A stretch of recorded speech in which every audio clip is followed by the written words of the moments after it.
Sebanyak 700 peserta anak dari berbagai daerah menghadiri penghelatan peringatan Hari Anak Nasional 2025 yang diselenggarakan Dinas Perlindungan Perempuan dan Anak Provinsi Sumatera Selatan di Taman Purbakala Kerajaan Sriwijaya Palembang Senin siang.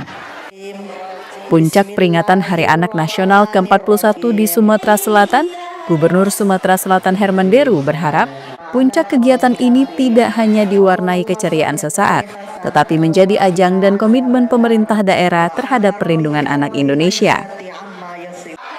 Suasana semakin semarak ketika Gubernur Sumatera Selatan menghampiri ratusan anak-anak yang hadir dalam acara tersebut, secara bergiliran mulai dari anak-anak di tingkat taman kanak-kanak hingga anak-anak sekolah menengah. Pemerintah Provinsi Sumatera Selatan telah menandatangani nota kesepahaman dengan Pengadilan Agama terkait jaminan keselamatan, perlindungan dan jaminan kepada anak pasca perceraian orang tua. Hal tersebut ditegaskan Herman Deru merupakan perhatian serius pemerintah untuk menjaga keberlangsungan masa depan anak. Anak adalah aset yang harus dirawat sebagai tongkat estafet kepemimpinan masa depan. Sumsel ini baru saja mengadakan MOU terhadap keselamatan, juga jaminan bagi anak-anak dan istri pasca perceraian.